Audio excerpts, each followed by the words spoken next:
Hello guys, तो आज हम देखेंगे बीएससी थर्ड ईयर जूलॉजी के मोस्ट आईएमपी क्वेश्चंस। गाइस, जो थर्ड ईयर जूलॉजी का सिलेबस है मैंने अपलोड कर दिया है, उसी सिलेबस के अकॉर्डिंग मैं आपको आईएमपी क्वेश्चंस दूंगी। तो एग्ज़ाम के व्यू से यदि देखा जाए तो ये वेरी वेरी आईएमपी क्वेश्चंस होंगे। सो आप इन क्वेश्चंस को अच्छी तरह से प्रिपेयर ज़रूर करें। तो जो जूलॉजी सब्जेक्ट होता है उसमें टोटल 2 पेपर होते हैं और दोनों पेपर में 5-5 यूनिट्स होती हैं। तो दोनों पेपर की पाँचों यूनिट्स के 5-5 दोनों पेपर की यूनिट्स के मैं आपको आईएमपी क्वेश्चंस दूंगी। तो चलिए स्टार्ट करते हैं। इससे पहले मैंने आपको बॉटनी के, केमिस्ट्री के भी आईएमपी क्वेश्चंस दे दिए हैं। इसके बाद मैं आपको फाउंडेशन कोर्स के दूंगी। तो फिलहाल अभी हम देखते हैं जूलॉजी बीएससी थर्ड ईयर सभी बायोलॉजी के स्टूडेंट्स के लिए ये क्वेश्चंस होंगे। थर्ड ईयर के जितने भी बायोलॉजी के स्टूडेंट होंगे सभी के लिए ये आईएमपी क्वेश्चंस होंगे। तो चलिए देखते हैं। जो थर्ड ईयर का जूलॉजी का पेपर फर्स्ट है उसका नाम है जेनेटिक्स, ठीक है, यानी कि अनुवांशिकी। तो उसमें जो फर्स्ट यूनिट है वो है हेरिडिटी एंड जेनेटिक मटेरियल, ठीक है। फर्स्ट यूनिट का नाम है हेरिडिटी एंड जेनेटिक मटेरियल।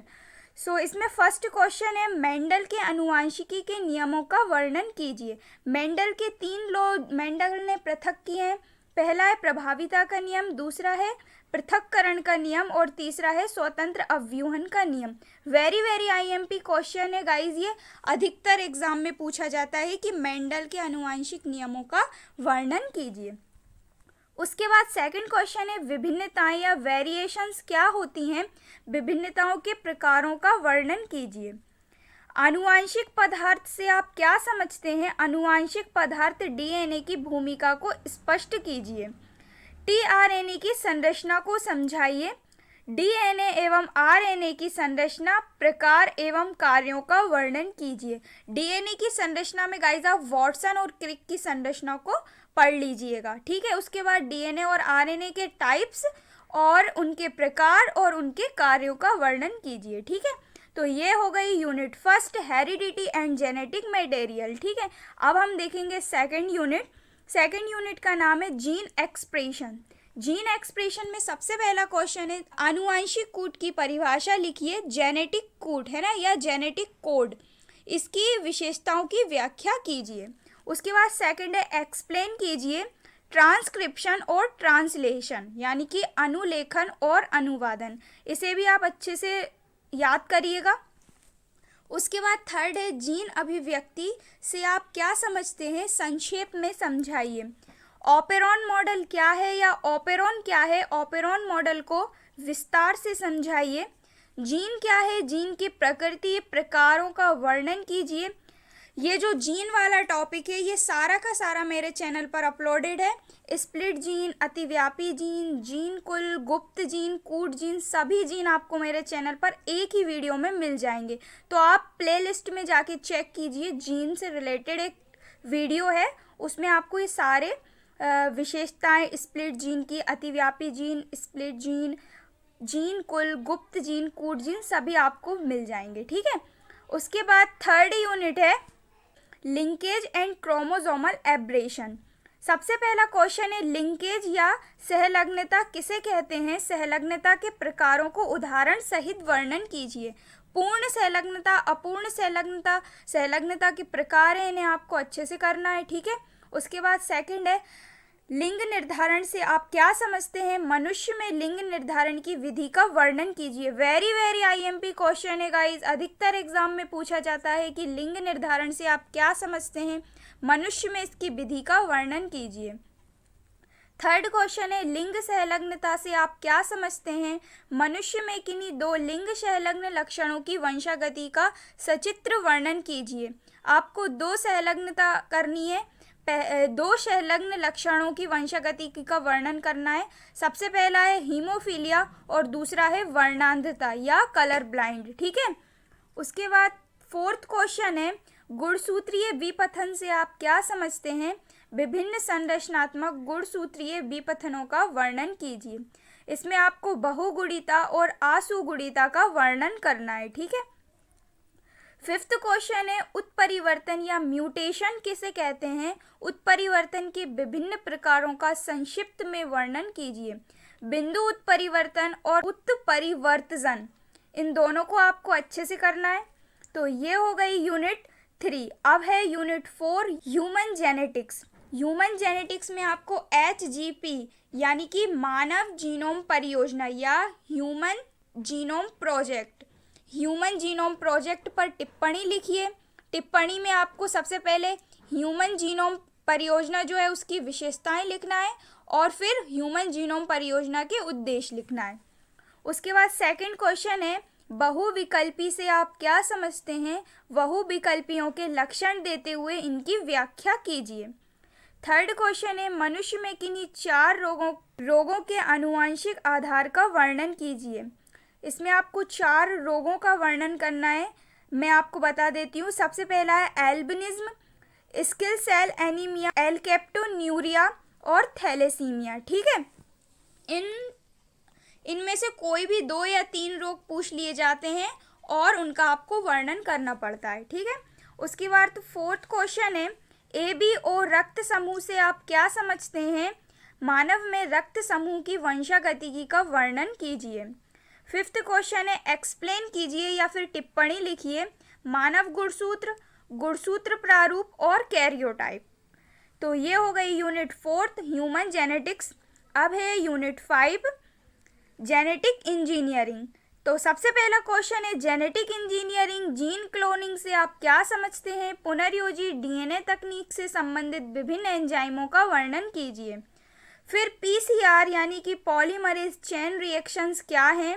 इसकी क्रियाविधि, अनुप्रयोग का वर्णन कीजिए। PCR अधिकतर पूछा जाता है, अच्छे से करिएगा PCR को, पॉलीमरेज चेन रिएक्शन। उसके बाद थर्ड है, एक्सप्लेन कीजिए सदर blotting, northern blotting, dot blotting और वेस्टर्न ब्लॉटिंग। उसके बाद फोर्थ क्वेश्चन है, DNA फिंगरप्रिंटिंग क्या है? DNA फिंगरप्रिंटिंग क्या है? इसकी क्रियाविधि या उपयोगिता का वर्णन कीजिए। DNA अंगुली छापन जिसे कहते हैं, ठीक है, उसे DNA फिंगरप्रिंटिंग भी कहते हैं। तो इसकी क्रियाविधि, उपयोगिता का वर्णन करना है। साथ ही साथ आप DNA उंगली छापन या अंगुली छापन की तकनीक, फिर DNA का पृथक्करण और DNA अंगुली छापन के उपयोग को भी आपको अच्छे से देखना है। उसके बाद फिफ्थ क्वेश्चन है, जीन थेरेपी या जीन चिकित्सा क्या है? जीन थेरेपी की विभिन्न विधियों का वर्णन कीजिए। गाइज अब मैं आपको बताती हूँ, DNA फिंगरप्रिंटिंग और जीन थेरेपी दोनों में से एक क्वेश्चन हर साल आता है, यानी कि ये दोनों क्वेश्चन रिपीटेड क्वेश्चन है। कभी कभी DNA फिंगरप्रिंटिंग आ जाता है तो कभी जीन थेरेपी आ जाता है, लेकिन इन दोनों क्वेश्चन में से 100% एक क्वेश्चन आता ज़रूर है एग्ज़ाम में। तो आप अच्छे से प्रिपेयर कीजिएगा DNA फिंगरप्रिंटिंग को और जीन थेरेपी को। उसके बाद अब हम देखेंगे पेपर सेकंड। पेपर सेकंड का नाम है इकोलॉजी एंड एप्लाइड जूलॉजी। तो पेपर फर्स्ट जो है उसमें 5 यूनिट्स थी। मैंने 5 यूनिट्स के आपको IMP क्वेश्चंस दे दिए हैं। अब हम देखेंगे guys paper second. So guys आप चैनल को सब्सक्राइब और वीडियो को लाइक ज़रूर करें। गाइस आप चैनल को सब्सक्राइब भी नहीं करते और वीडियो को लाइक भी नहीं करते। सो प्लीज़ आप चैनल को सब्सक्राइब और वीडियो को लाइक ज़रूर करें। अब हम देखेंगे पेपर सेकंड। पेपर सेकंड जो है वो है, उसका नाम है इकोलॉजी एंड एप्लाइड जूलॉजी। तो सबसे पहली यूनिट है concept of ecology. Concept of ecology के अंतर्गत हम पहला क्वेश्चन देखेंगे, इकोलॉजी या पारिस्थितिकी को परिभाषित कीजिए और परिभाषित करते हुए इसका विस्तार से विवरण दीजिए। उसके बाद सेकंड है वातावरणीय कारकों को समझाइए। अजैविक कारक और जैविक कारकों को इसमें आपको समझाना है। वातावरणीय कारक के अंदर आपको अजैविक कारक और जैविक कारक को एक्सप्लेन करना है। उसके बाद थर्ड क्वेश्चन है पारिस्थितिक तंत्र से आप क्या समझते हैं? इसकी संरचना समझाइए। फोर्थ क्वेश्चन है एक्सप्लेन कीजिए खाद्य श्रृंखला, खाद्य जाल, पारिस्थितिक पिरामिड, सीमांत कारक। खाद्य श्रृंखला और खाद्य जाल को आप अच्छे से प्रिपेयर कीजिएगा। फिफ्थ क्वेश्चन है जैव भू रासायनिक चक्र पर संक्षिप्त टिप्पणी लिखिए। Carbon cycle, nitrogen cycle, oxygen cycle, phosphorus cycle, इनको भी आप अच्छे से प्रिपेयर कीजिएगा, अधिकतर पूछे जाते हैं ये साइकिल्स। और फिर छठा क्वेश्चन है जनसंख्या से आप क्या समझते हैं? पॉपुलेशन से आप क्या समझते हैं? इसकी वृद्धि के कारण क्या हैं? जनसंख्या को प्रभावित करने वाले कारकों का संक्षिप्त वर्णन कीजिए। तो ये है unit first, concept of ecology. ठीक है, कॉन्सेप्ट ऑफ इकोलॉजी। अब हम देखेंगे पेपर सेकंड का यूनिट सेकंड। यूनिट सेकंड का नाम है हैबिटेट इकोलॉजी। सबसे पहला क्वेश्चन है आवास को परिभाषित करते हुए उनके प्रकार लिखिए। फिर सेकंड क्वेश्चन है स्वच्छ जलीय आवास क्या है, तालाब के पारिस्थितिकी तंत्र को विस्तार से समझाइए। थर्ड क्वेश्चन है समुद्री आवास पर संक्षिप्त टिप्पणी लिखिए। फोर्थ क्वेश्चन है वायोम या जीवोम से आप क्या समझते हैं, विभिन्न वायोम्स का वर्णन कीजिए। और फिफ्थ क्वेश्चन है प्राकृतिक संसाधन एवं उनके संरक्षण पर टिप्पणी लिखिए। और फिर लास्ट क्वेश्चन है एक्सप्लेन कीजिए वन संरक्षण, जल संरक्षण, वातावरणीय संरक्षण और प्राकृतिक संसाधन। ठीक है, ये हो गई यूनिट सेकंड हैबिटेट इकोलॉजी। अब यूनिट थर्ड है वाइल्ड लाइफ एंड एनवायरमेंट। ठीक है, वाइल्ड लाइफ एंड एनवायरमेंट। पहला क्वेश्चन है वन्य जीव से आप क्या समझते हैं, वन्य जीवन के संरक्षण की विधियों का वर्णन कीजिए। सेकंड है एक्सप्लेन कीजिए संकटग्रस्त प्रजातियां और वाघ परियोजना। थर्ड क्वेश्चन है प्रदूषण क्या है, विभिन्न प्रकार के प्रदूषण का वर्णन करते हुए मनुष्य पर उसका प्रभाव समझाइए। प्रदूषण को एक्सप्लेन करना है पूरा डिटेल में आपको, साथ ही साथ आपको टाइप्स में देखना है वायु प्रदूषण, जल प्रदूषण, ध्वनि प्रदूषण और मृदा प्रदूषण। ये प्रदूषण वाला जो क्वेश्चन है ये भी आप अच्छे से प्रिपेयर कीजिएगा। नगरीकरण से आप क्या समझते हैं, नगरीकरण के वातावरण पर पड़ने वाले प्रभावों पर संक्षिप्त टिप्पणी लिखिए। फिफ्थ क्वेश्चन है ग्रीन हाउस प्रभाव, अम्ल वर्षा और ओजोन परत पर टिप्पणी लिखिए। उसके बाद फोर्थ यूनिट है एक्वाकल्चर। एक्वाकल्चर में सबसे पहला क्वेश्चन है झींगा संवर्धन पर टिप्पणी लिखिए, प्रॉन कल्चर पर टिप्पणी लिखिए। उसके बाद सेकंड क्वेश्चन है मोती संवर्धन पर टिप्पणी लिखिए। थर्ड है मेढक संवर्धन पर टिप्पणी लिखिए। और फोर्थ है कार्प संवर्धन या मत्स्य संवर्धन पर टिप्पणी लिखिए एवं मत्स्य संवर्धन हेतु आप कौन कौन सी कार्यविधि अपनाएंगे विस्तार से समझाइए। ये चारों जो क्वेश्चन हैं, दो क्वेश्चन हर साल एग्जाम में पूछे जाते हैं, या फिर झींगा संवर्धन पूछ लिया जाएगा, या फिर मोती संवर्धन पूछ लिया जाएगा, या फिर मेढक संवर्धन पूछ लिया जाएगा, या फिर कार्प संवर्धन पूछ लिया जाएगा। यानी कि दो क्वेश्चन हर साल पूछे जाते हैं। ठीक है, तो आप अच्छे से प्रिपेयर कीजिएगा। फिफ्थ क्वेश्चन है एक्सप्लेन कीजिए जलशाला के प्रकार, जलशाला सामग्री, जलशाला प्रबंधन, जलशाला मछलियाँ और जलीय पौधे। उसके बाद फिफ्थ और लास्ट यूनिट है इकोनॉमिक एंटोमोलॉजी। एंटोमोलॉजी, ठीक है। तो सबसे पहला क्वेश्चन है रेशम कीट पालन से आप क्या समझते हैं, रेशम कीट के जीवन चक्र का सचित्र वर्णन कीजिए। सेकंड क्वेश्चन है मधुमक्खी पालन से आप क्या समझते हैं, मधुमक्खी के जीवन चक्र का सचित्र वर्णन कीजिए। थर्ड क्वेश्चन है लाख कीट पालन से आप क्या समझते हैं, संक्षिप्त टिप्पणी लिखिए। फोर्थ क्वेश्चन है सब्जियों के पीड़कों पर एक लेख लिखिए।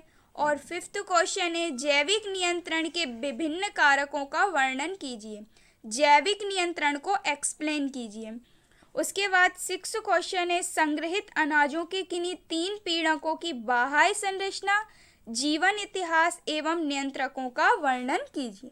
तो ये हो गई जूलॉजी का पेपर फर्स्ट और पेपर सेकंड की पांचों यूनिट्स के आईएमपी क्वेश्चंस। तो आप बिल्कुल अच्छे से इन्हें प्रिपेयर कीजिएगा। इसके बाद में आपको फाउंडेशन कोर्स के आईएमपी क्वेश्चंस दूंगी, तो एक दो दिन के अंदर वो भी अपलोड हो जाएंगे। जूलॉजी, केमिस्ट्री, बॉटनी के मैंने आपको आईएमपी क्वेश्चंस दे दिए हैं, तो आप इन सभी को अच्छे से प्रिपेयर कीजिएगा। सो मिलते हैं नेक्स्ट वीडियो में नेक्स्ट और न्यू टॉपिक के साथ। सो गाइज वीडियो को लाइक ज़रूर करें। So thank you so much for watching.